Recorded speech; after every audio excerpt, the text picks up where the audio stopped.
Namaskar, everybody. Greetings. I hope all of you are doing well. Let us begin our Gita study with a Shanti mantra from the Upanishads. This is on page 46 of this book, The Universal Prayers. The second one on page 46. Let us chant.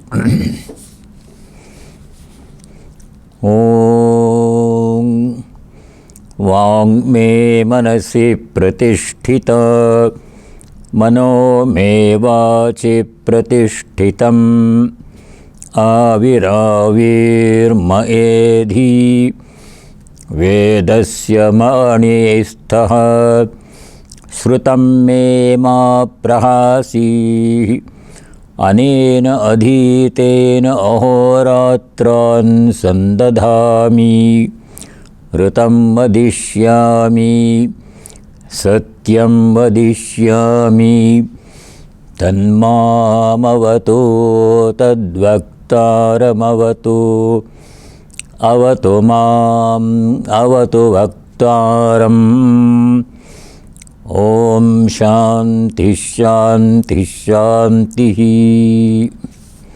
Om. May my speech be fixed in the mind. May my mind be fixed in the speech. O self-manifested Atman, do thou manifest thyself unto me. O my mind and speech, may you be fit to reveal unto me the highest knowledge. May I not forget what I have heard. Without forgetting what I have learnt, may I be able to study day and night. The right will I speak. The truth will I speak. May Brahman protect me. May Brahman protect the preceptor. May Brahman protect me. May Brahman protect the preceptor. Om peace. May there be peace and joy in our hearts. May there be peace and harmony amongst all beings. And may there be peace everywhere in nature. In this mantra, the importance of speech and mind, speech and thought, as the conveyors of knowledge. All knowledge comes to us through thought and expressed in words, speech. They have to be kept in good condition. So they have to work in perfect harmony. What the mind thinks, speech must say, and speech must not say anything which the mind does not think. Keeping something in the mind and saying something else is not good. Not only for spiritual seekers, for anybody. So we are at the end of chapter 7.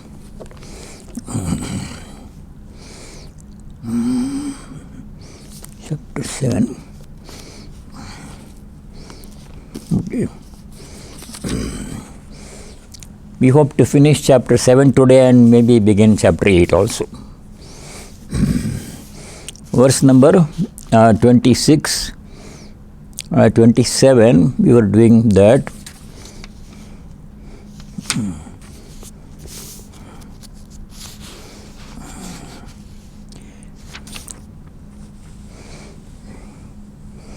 In the verses from 24 onwards, Bhagavan is explaining why ordinary jivas cannot understand or know the divine presence in them. God is present in all unconditionally, all the time. Has always been there, is there now and will always be there. Whether we are aware of His presence or not, He is there. But most of the jivas are not aware of it. And many are not even interested to know that one. So why is this? That is being explained by bringing in the idea of Maya. Brahman is covered by Maya. The presence of God within us is covered by Maya. Maya has, the divine power has two aspects, as we saw before. The covering, avarana shakti, and the projection, vikshepa shakti. It covers the truth. The divine presence is within us right now here, but it is covered. And the body, mind, and the whole world is projected on top of that. What we see is the projection. And the real thing is inside, from masked from our view. If this is the case, where is the solution? How can we ever see God? If this body mind is always going to be there, world is always going to be there, projection is always going to be there. So no, how can we see God if it is like this always? The Upanishad gives the answer. Yesha sarveshu bhuteshu godha atmana prakashate. This Atman, sarveshu bhuteshu, in all the beings, gudaha is there but remains hidden. Guda means remains hidden. The prakashate does not come out and make itself visible. If so, then where is the solution? How can we see God? How can you realize God if it is always hidden by the body, mind, and the world? The solution is in the second line. Drishyate tu agraya buddhya. Drishyate, God can be seen. How? Two things. Agraya buddhya sukshmaya sukshmadarshibihi. Buddhi means the intellect, which is the main instrument for perception. A part is the mind, which is the perceiving, decision-making faculty. That is the most important part, buddhi, intellect. That has to be purified. Drishyatu agraya buddhya. Agra means very sharp. Dull intellect cannot figure out anything, not only God. Even ordinary things you cannot understand if the intellect is dull. Agra buddhi means sharp intellect. It will be sharpened. Agraya buddhya, not only that, sukshmaya buddhya, that is made subtle. It should be made capable of perceiving subtle things, hidden behind gross things. This is in our day-to-day life also.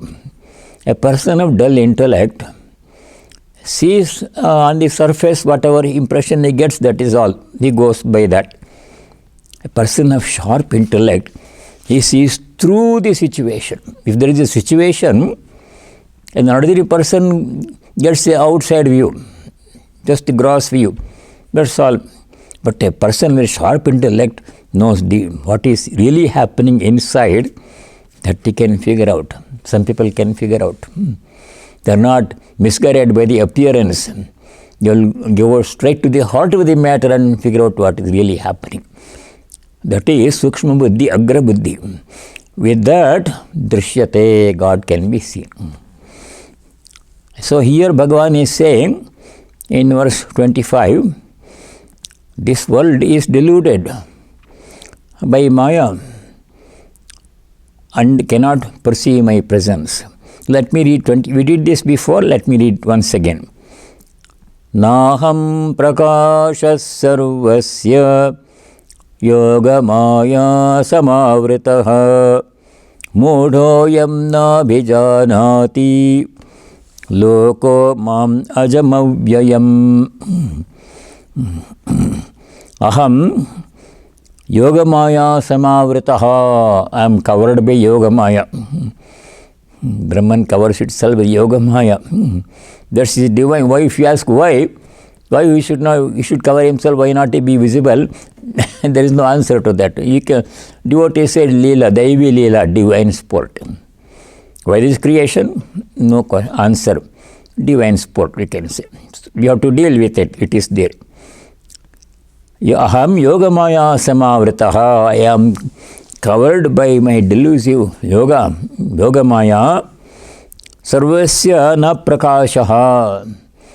I am not visible to everybody. Only a few people can see me. Ayam lokaha mudaha. Muda means deluded. Mugdha. Ayam lokaha, this deluded world. Mam ajam avyayam nabijanati. Cannot understand me who is birthless and eternal. Aja means no beginning for God. Avyaya means imperishable, endless. This came in the 2nd chapter, verse number 20. You have to go back to the previous verses and remember them. Verse number 20, Bhagavan Shri Krishna described the self, Atman. Ajaha, Nityaha, Shashvataha, Ayam Puranaha, Nahanyate, Hanyamane, Sharire. Like that one. Aja means birthless. There is a beginning for God. There is beginning for world and everything else. So people cannot understand. They are deluded by the appearance, but they cannot see the truth behind the appearance. The next verse, 26, this also we read last time. Quickly I will read.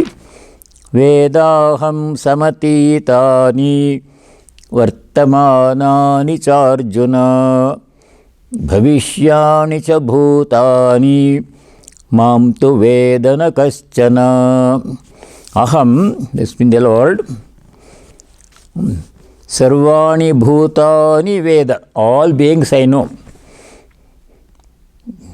The Lord knows the whole creation and all the beings in it.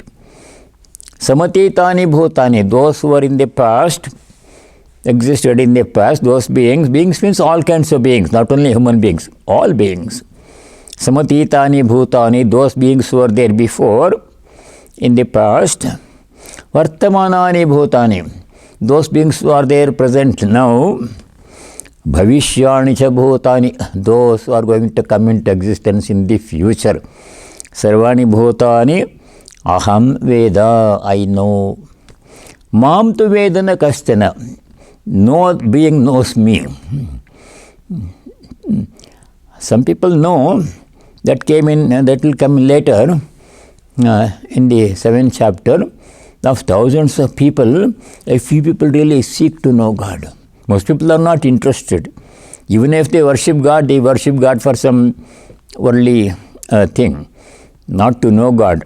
How many people want self-knowledge? How many people want liberation? They want something immediate benefit. They worship God. Not like that. Very few people, out of thousands, only one here, one there, really wants to know God. Jignasu. Of those few who try to know God, only one or two few actually succeed in realizing Him. That will come in the later chapter. So why this ignorance is there is explained in verse number 27. That's what we were doing last time. Why jivas cannot see God? The God is present in all the jivas. So let us do 27. Explains the reason. Ichcha dvesha samuthena dvandva mohena bharata sarva bhutani sammoham sarge yanti parantapa. Ichcha dvesha samuthena dvandva mohena sarva bhutani sammoham yanti. All beings, sarva bhutani, all the beings in creation, sarge, in creation, confounded due to delusion and dualities, ichcha dvesha samuthena.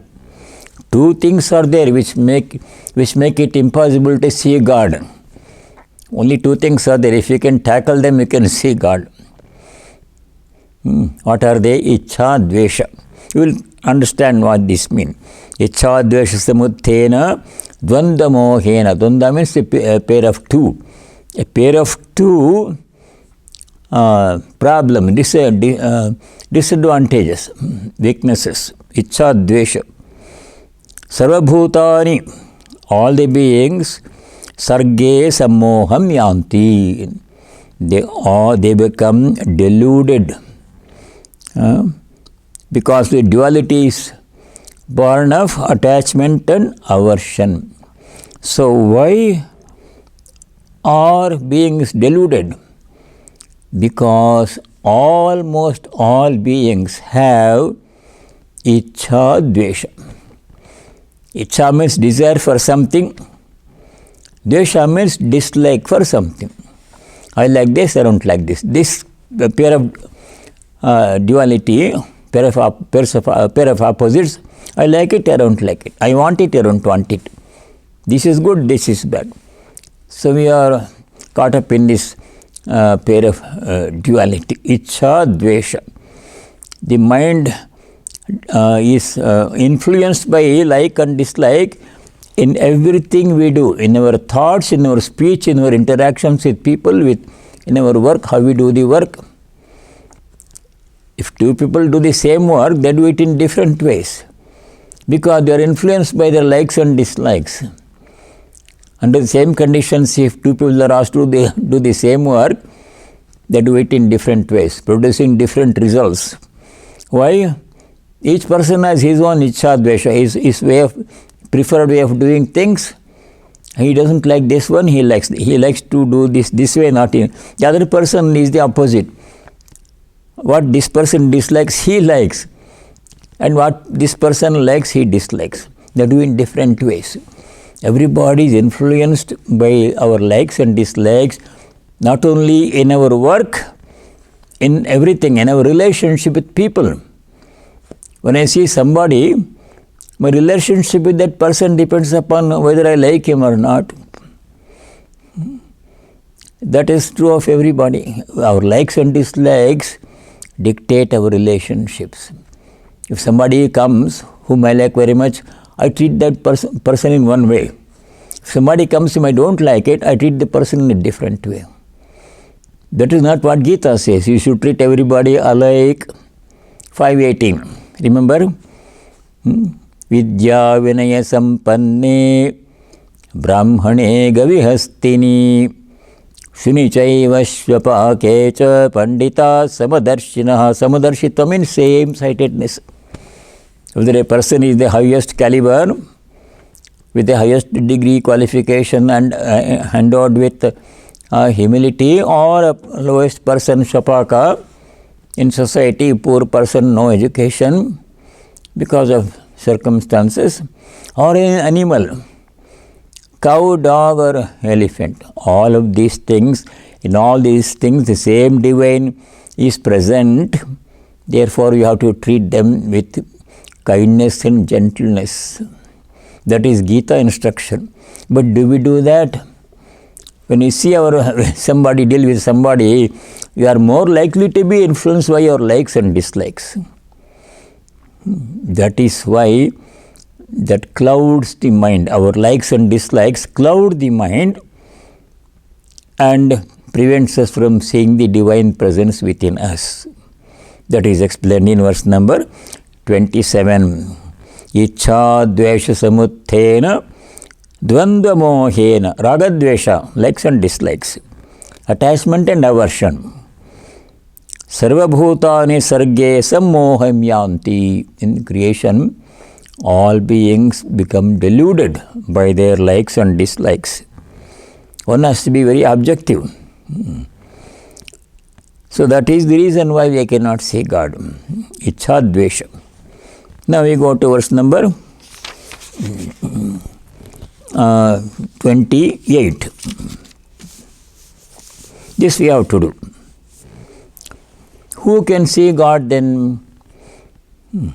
If everybody is deluded, then nobody can see God. But there are some people who can see God, who have overcome their likes and dislikes, and whose intellects are very sharp and able to see subtle things. What we see when we see something or somebody is the outward appearance, and we are carried away by that one.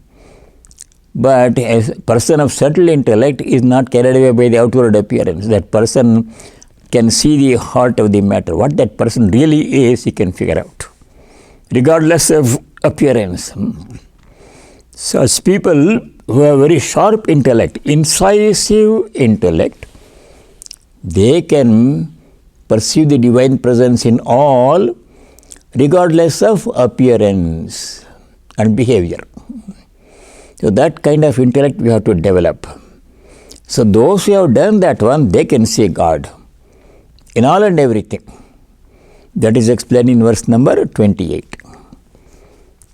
Yesham tvantagatam papam jananam punya karmanam te dvandva moha nirmukta bhajante mam dridhavrata. I'll read the translation. But those people who have no more sins, who act righteously, and who are liberated from the delusion of dualities, worship me with a steadfast will. So 2-3 things are mentioned here. Yesham, of those people whose papam antagatam, whose sins have been washed away. Everybody has some negative impressions without exception, and we all have mixture of good and bad in our personalities.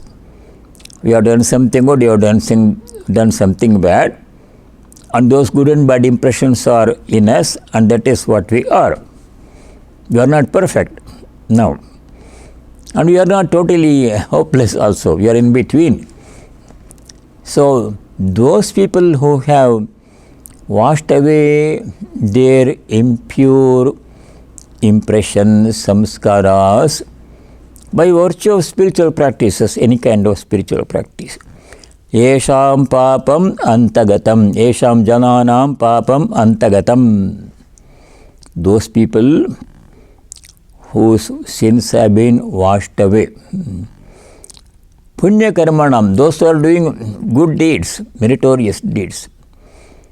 Not only that, not stopping doing bad actions and beginning to do good actions. Only good actions. That is the way to purify the mind. They, such people whose sins have been washed away, who are doing good deeds, punya karmanam, dvandva moha nirmukta.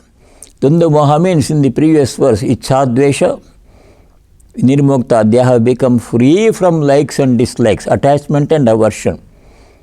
Ichhadvesha means attachment and aversion. These are the two things that keep us from seeing God in oneself and in everything. They have overcome these two weaknesses, ichha, dvesha. They are all objective, and they are not guided in their actions or in their interactions with other people by their likes and dislikes. Most people are.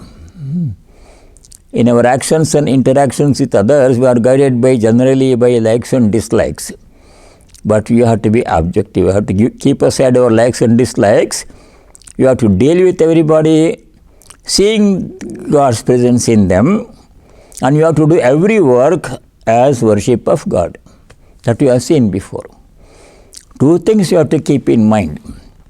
How to become free from evil, bad impressions and do good deeds.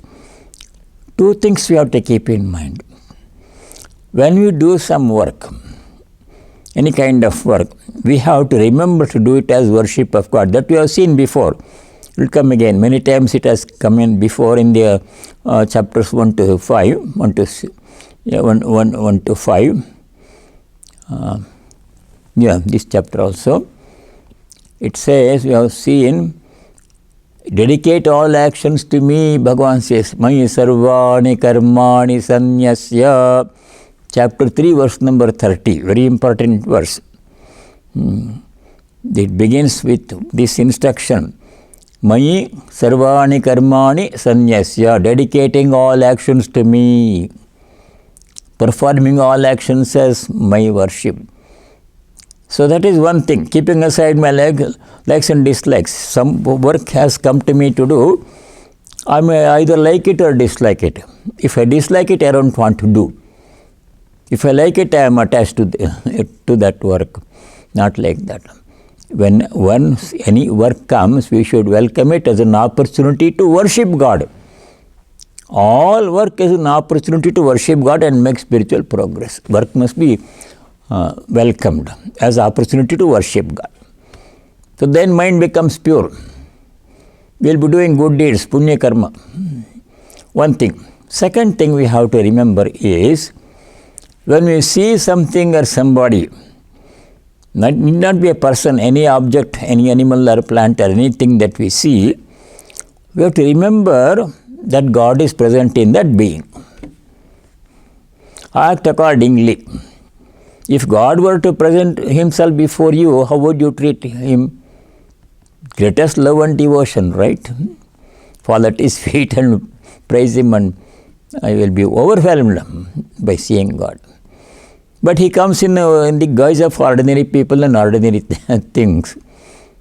So then we are not able to recognize Him. That is what we have to do. We have to recognize divine presence in all, even in inanimate objects. Dealing with inanimate objects like a broom or a book or furniture or a chair or anything, we have to be gentle. God is present, same consciousness. However, in applying this rule with some people, you have to be careful. If they are not very nice people, if they are not favorably disposed towards you, then God is present in them, but I have to remain careful. Just like staying away from the wild elephant. In wild elephant also God is there, but we should not go near it and stand in front of it. We should move away with that carefulness. So by doing these two things, keep leaving aside our likes and dislikes and dealing with people in doing all the work, then what happens? Our minds become pure. Yesham jananam antagatam papam, yesham punya karmanam jananam. Those who do good deeds, what happens to them? Dvandva moha nirmukta. They become free. Nirmuktam become free from moha, delusion of dvandva, likes and dislikes, attachment and aversion. They will overcome. Those are the two obstructions. Attachment, aversion are the two obstructions. And some people overcome those two obstructions. Mam dridurataḥ bhajante. They worship me, dridurata, with firm resolution. Such people worship God with firm resolution. How to worship God? You can do ritualistic worship only at certain times. But Bhagavad Gita says how to worship God always. That we have seen before, it will come again. Every work that we do, if it is done as worship of God, then we are always worshipping God, because we are always doing some work, even in sleep. Shankaracharya says, yad yat karma karomi tat tadakhilam shambho tavaradhanam. O Lord Shambho, yad yat karma karomi, whatever work I do, tava aradhanam, it's all your worship. That shloka has come before. So you have to keep that in mind. Whatever work you do, do it as worship. Sri Krishna says in the Gita also. So if you do as worship everything that we do, including eating, talking, walking, sleeping, playing with children, vacuuming the floor, doing office work, professional work, anything, whatever we do is worship of God. If you keep that attitude, develop that attitude, then you are always worshipping God, and whole life becomes an unbroken stream of worship. Then what happens? Mind becomes completely pure, free from attachment, aversion, likes and dislikes, and then we can see God. See, that is the way. All this is explained here, but briefly in the Gita. te dvandamo nirmukta bhajante mam dradavrata. There is one shloka in the Gita which I have several times pointed out. But I will point out once again, because I am never tired of mentioning that shloka is the key. It's the key to all of this. Many of you remember chapter 18, verse 46. 1846. Second line alone is sufficient. There, Bhagavan Sri Krishna says,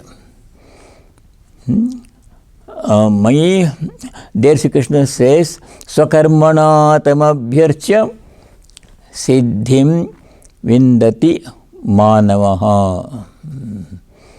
First line is, Yatah pravrittir bhutanam yena sarvamidam tatam swakarmana tamabhyarcha siddhim vindati mānavaha.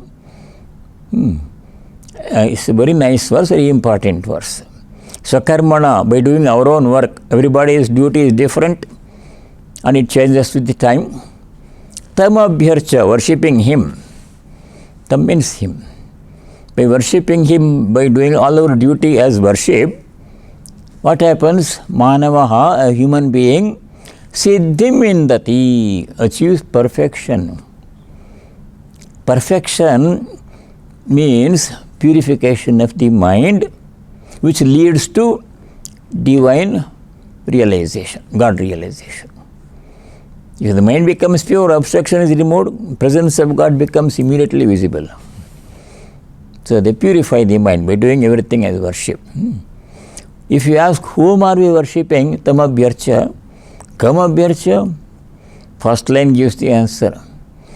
Yatah pravrittir bhutanam yena sarvamidam tatam.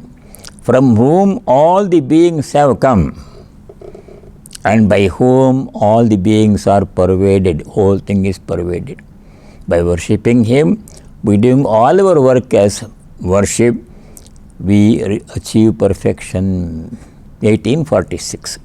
So that's how these people have done. In verse 28, some people have achieved that purity of mind. Te dundaboha nirmukta, free from the clutches of attachment and aversion. Dradavrataha mamāvyamanuttamam, they always worship God. Firm resolution. Then what happens? They will realize the truth. That is explained in verse number 29, the last but one verse in chapter 7. Jara marana mokshaya māmabuddhayaḥ yatanti ye te brahma tadviduh kritsnam avyaktaṃ karma changeless. Jara marana mokshaya māmabuddhayaḥ yatanti ye brahma tadviduh kritsnam avyaktaṃ karma changeless. They will know everything. So let me read the translation. Verse number 29. Resorting to me, those who strive for release from old age and death come to know that Brahman in its wholeness, as also the self and all the works. They will know everything. They will know God. So what is to be done? Jara marana mokshaya. Moksha means freedom, liberation from jara marana. Jara means old age. Marana means death, inevitable. For everything that is born has to go through old age and death. Animals and plants also have to go through old age and death. Sun also have to go through old age and death. No exception. So if you want to become free from the sufferings due to old age and death, jara marana mokshaya ye mam asitya yatanti. Those who strive for release from jara marana worshipping me, mamāvyayamanuttamam, depending on me, surrendering to me. Māmasritya, by surrendering to me, by taking refuge in me, resorting to me. Asritya means resorting to me. Those who strive for release from old age and death, what will happen to them? Te viduhu, they will come to know. They will know. What will they know? Brahma, they will know Brahman. They will know God. They will know God. Krishnam, everything, all. Adhyatmam. Adhyatma means the divine presence within each one of us. Adhyatma. Brahman means supreme reality, all pervasive, pure consciousness. Adhyatma means the divine presence within us. The difference between Adhyatma and Brahma is somewhat like this. A crude example I will give. Supposing there is an empty cup here. In that empty cup there is some space. 8-ounce cup, that much space is there. And a lot of space is there outside the cup, everywhere. Outer space, in this room and outside the room, in outer space, in the solar system, everything in this galaxy. So much space is there. What is the difference between that outer space, which is infinite in expanse, and this little space in the cup, which is only 8 ounces in volume? What's the difference? Nothing. They are same. There is no separation at all. The separation is only apparent because of the cup. Actually same.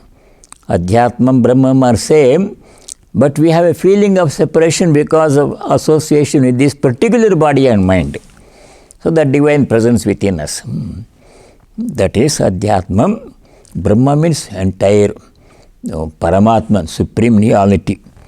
Te viduhu Brahma Krishnam Adhyatmam. Not only that, Akhilam Karma, all work, how work happens, in the nature of work, everything they will know. Who will know? Those who have become free from the clutches of Ichha, Dvesha, attachment, aversion. Those who do good deeds, Punya Karmanam, in the previous verse, verse number 28. Dvanda Moha Nirmuktaha, those who have become free from the clutches of attachment and aversion, pairs of dualities, pairs of opposites. Dhradavrataha mamāmabuddhayaḥ, those who worship me with firm resolution. Worshipping by doing everything as worship. Not only ritualistic worship, but chanting mantras, offering things, etc. Everything has to be, every work has to be done as worship. Without any exception. Even sweeping the floor, cooking, cleaning, washing the dishes, doing the laundry, cleaning the bathroom, everything is worship of God. What work is not worship of God? Because He is everywhere in everything. That attitude, if you cultivate, that is really the key to everything. We can overcome ignorance and really have peace of mind. If you enjoy, if you can enjoy really peace of mind, and nothing bothers us, if you cultivate that one thing. 1846. Again I remind you, what is that one thing which we have to do, by which everything, all problems will be solved? Doing all work as worship. Sakarmana tamabhyarcha siddhim vindati mānavaḥ. By performing all work as worship, a human being achieves perfection. Perfection means, in the word Siddhi comes in several places in the Gita. In some places Shankaracharya translates it as moksha, liberation, directly. Here in 1846, when the word Siddhi comes, he gives a different meaning. Not very different. Siddhi means here Brahma Jignasa Yogyata Lakshana Siddhi, he says. Siddhi here means purification, purity of the mind, which makes the mind able to dwell on the self, understand the nature of the self, Brahman, Brahma Jignasa, inquiry into the nature of the self. When that purity of the mind comes, next step is liberation. The impurity of the mind is the main obstruction. God is present within us even now, but why we cannot see or feel God's presence? Because the impure mind is acting as a shield, a concrete wall. If the mind is purified by any means, here by doing all work as worship, then what happens? It becomes like a transparent sheet of glass. You will see God's presence right away. And we realize, we use the word realize, oh, this is already there, always there, I just did not know. As if something is there and it was hidden behind a wall and we did not know it was there. If the wall is removed, then you realize, oh, it is always there, all these years it was there, I just simply did not know because the wall was covering it. The same thing happens to us. Divine presence is always there, unconditionally there. Whether we know it or not, accept it or not, believe it in it or not, divine presence is there. We are essentially divine. As Swamiji says, each soul is potentially divine. Upanishad says, everything is Brahman, sarvam kalvidam Brahman. That's always the truth. Truth is always true. Even if you are not aware of it, it is still true. So that realization will come. So what is to be done? Ichcha, dvesha. This attachment and aversion in dealing with people, with situations, in doing all the work. Keeping aside, seeing the presence of God in all and everything, in every situation, in every being. So now we go to the last verse. Here it's the introduction, putting the seed for the next chapter. What's going to come in the next beginning of next chapter? Verse number 30.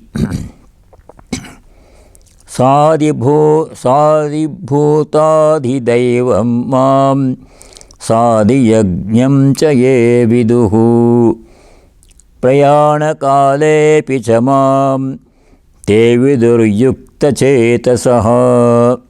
In this verse, Sri Krishna puts the seed for several questions that Arjuna asks in the beginning of the next chapter.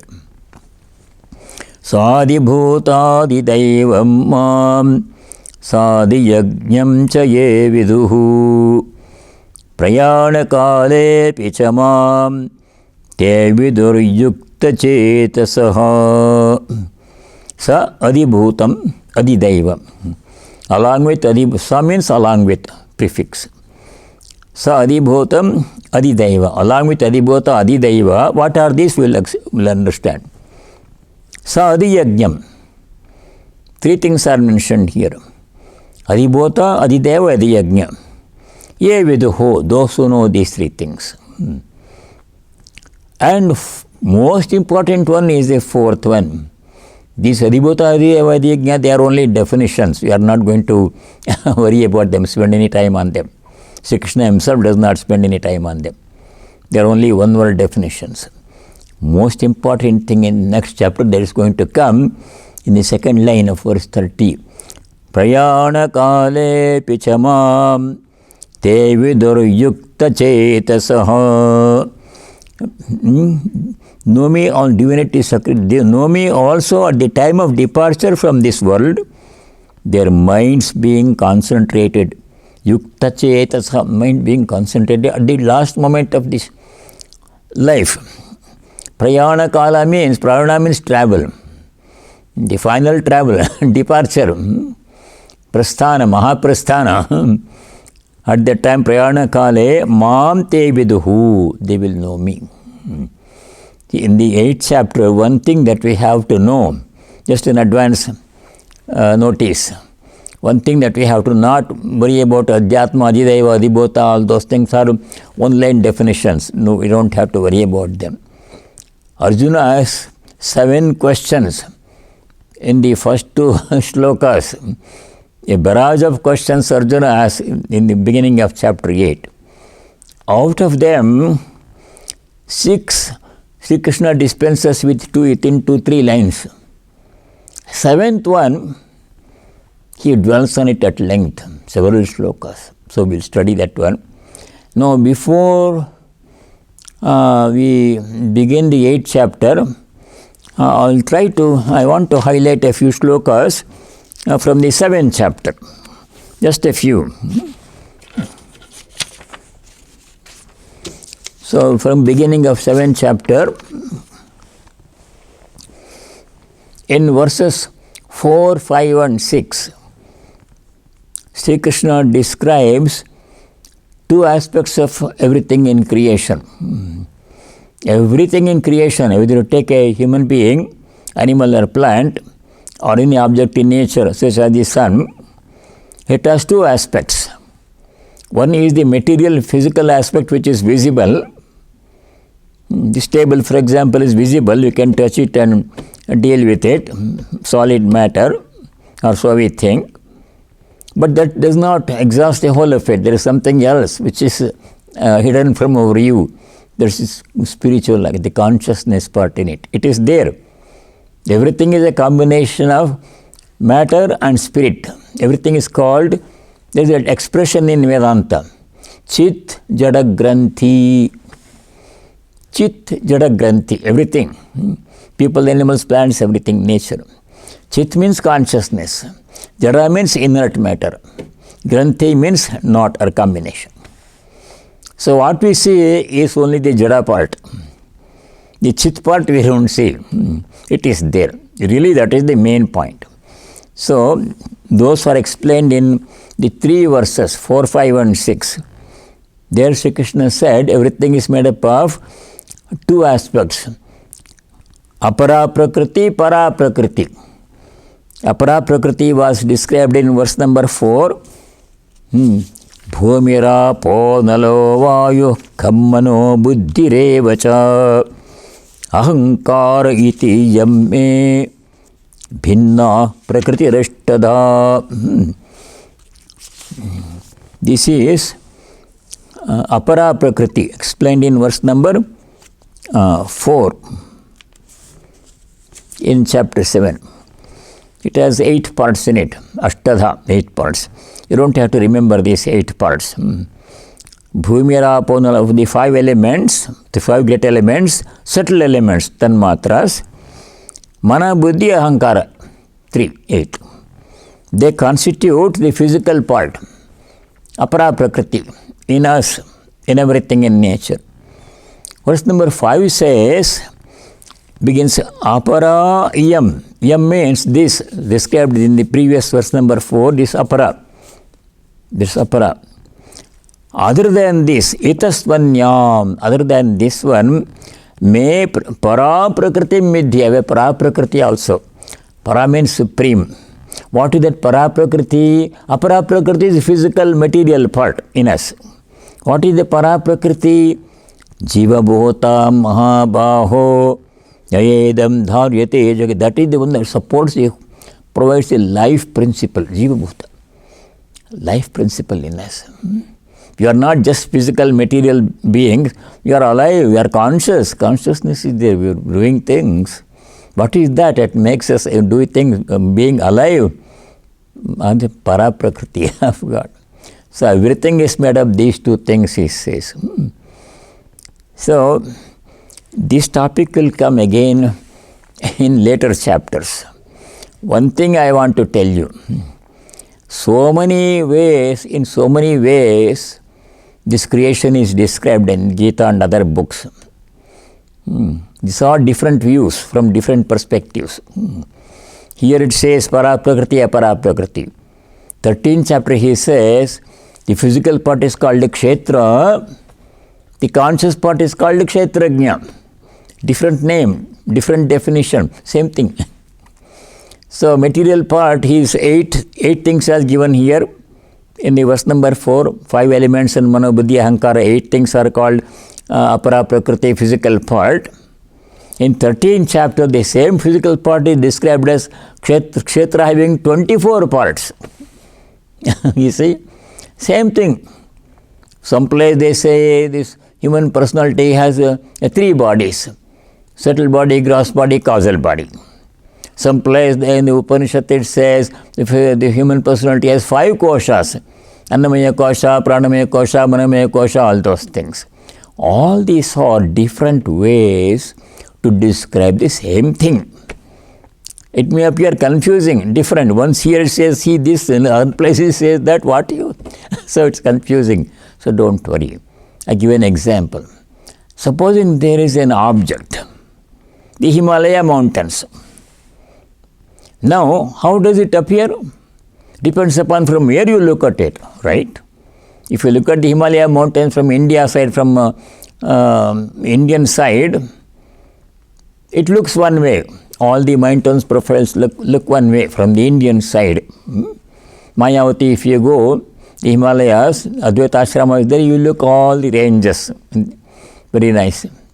If you go to Nepal and look at Himalayas, it looks differently, profile is different. And if you go to China and look at Himalayas, it looks differently. And if you go in a plane and look at from the top, get the aerial view, it looks differently. From every point, appearance is different. But how many Himalayas are there? Only one. The creation is like that. It is so complicated, so huge, that it looks differently from different perspectives, and different people are given their what they have seen. They are all describing the same thing. But somebody says 3 bodies, somebody says 5 koshas, somebody says 8 apara prakriti, somebody says 24 cosmic principles in kshetra. So don't be confused by them. And just keep in mind that only physical aspect, a material aspect, consciousness aspect. No matter by what name you call, kshetra, kshetragya, para prakriti, it doesn't matter. 2 things are there in us. So that is the beginning of chapter 7.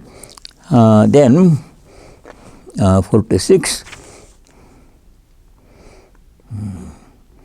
I want to point out something very important. 16 to 18. There, 4 kinds of people worship me with different motivations. Chaturvidha bhajante mam jana sukritinor arto jigna surartharthi jnani cha bharatarshabha. This is important. 16, 17, 8, 3 slokas are important. 4 kinds of people worship God. Everybody worships God generally, except very few people who don't worship God at all. That's a different thing. But the motivations are different, expectations are different. So, first of all, artha. Arti means suffering. In evening arti, we say, Sarvasya hare devi narayani namostute. Sarvasya arti hare. O Divine Mother, we remove the sufferings of all people. Arti means suffering. Artha means a person who has some kind of suffering, any kind of problem. Financial problem, health problem, job problem, family, children problem, husband-wife problem. Any other problem somebody has is an artha. He prays to God to remove the problem, become free from the problem. That is one reason. Then there is the artharthi. Artha means money or any object that a person does not have now and he wants to have it, hoping that it will bring happiness. It may be a child, it may be a job, it may be a visa, it may be something else, a house, a place to stay. A homeless person needs a place to stay. He prays to God, provide me some roof over my head. So artharthi. So that is second kind of person, praying to God for something that one needs. Then the third kind of person is jignasu. Jnana means knowledge. Jignasa means desire for knowledge.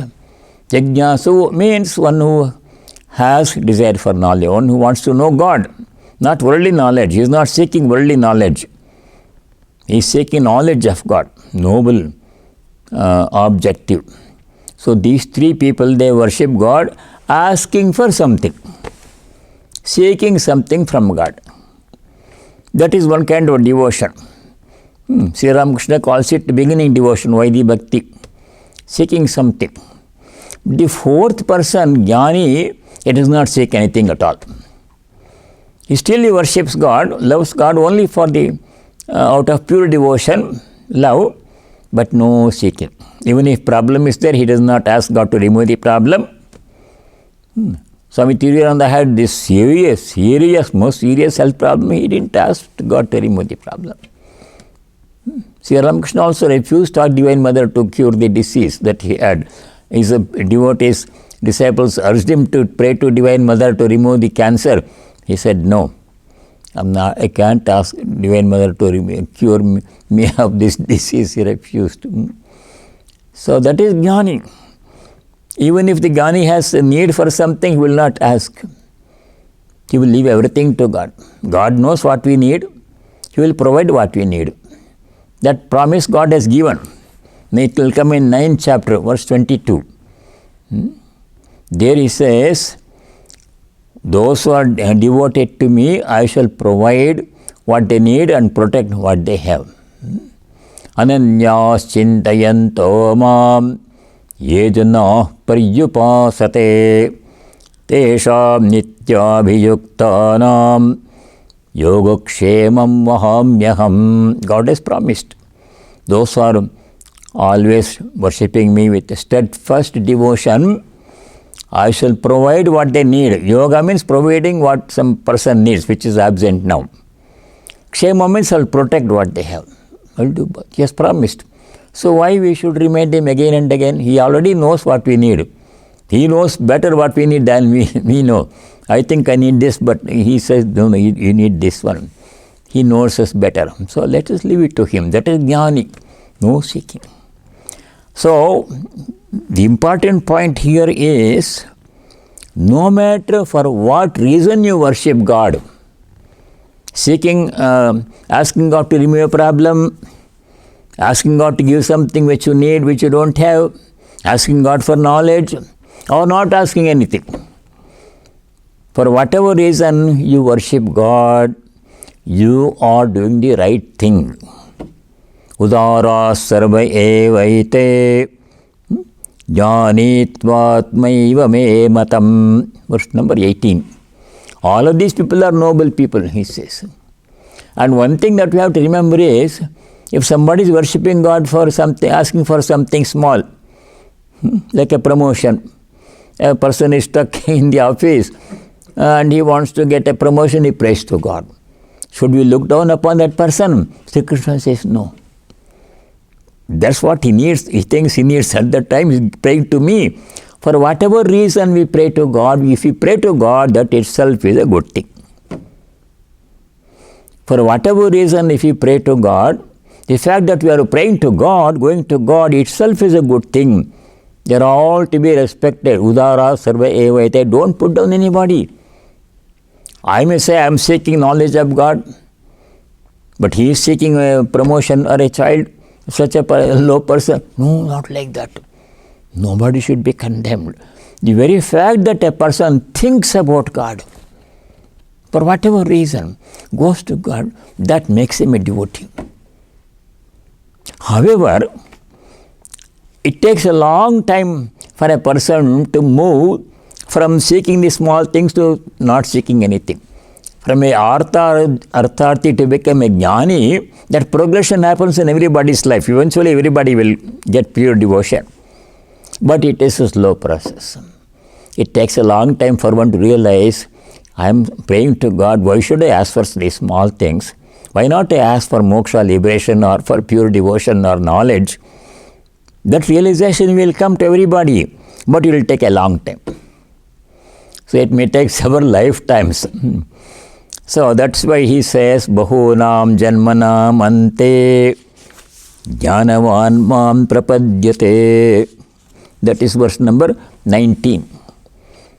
After many lifetimes of going through, seeking all these things, small things, job and family, children, property, money, promotion, etc., finally a person realizes, oh no, I should not seek.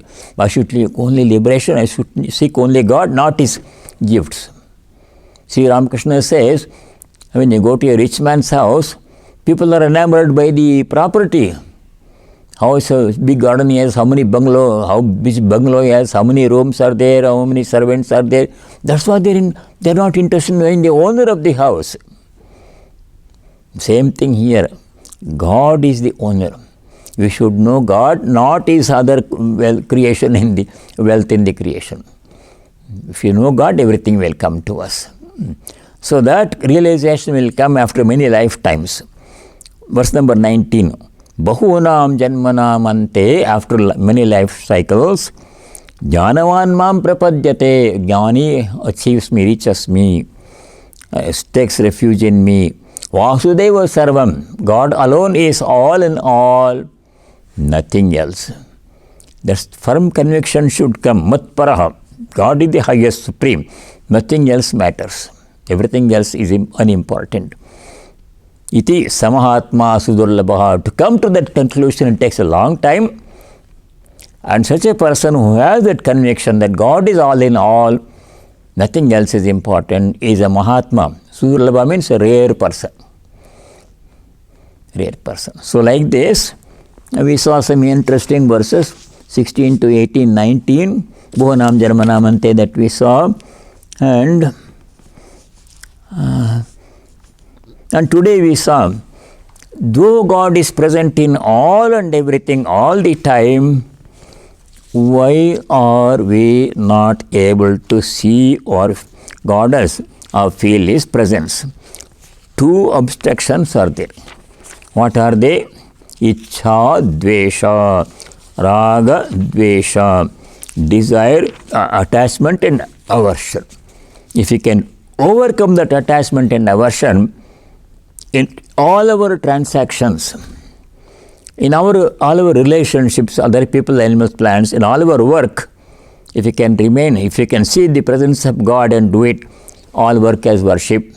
If you can see the presence of God in all the beings, animals, plants, inanimate objects included, treat them nicely, gently, mind will become pure, obstruction is removed, and we can realize the divine presence within us. So we'll stop here. Next week when we meet, we shall begin chapter number 8. So let me say the closing prayer. Om sarve bhavantu sukhinah, sarve santu niramayah, sarve bhadrani pashyantu, ma kaschid dukkha bhag bhavet. Om shanti shanti shanti. Om, may all be happy, may all be free from diseases and other problems, may all realize and practice what is noble, auspicious and dharmic, may no one be subject to any kind of suffering. This is our prayer. Om peace, may there be peace and joy in our hearts, adhyatmika shanti, may there be peace and harmony amongst all beings, no hatred, no ill will, adi bhautika shanti, may there be peace in nature, adi daivika shanti. Hari Om Tat Sat. Sarvam Sri Rama Krishna Arpanamastu. May you all stay well and try to stay well, and let us meet next time by the grace of God. Thank you very much. Namaskaram.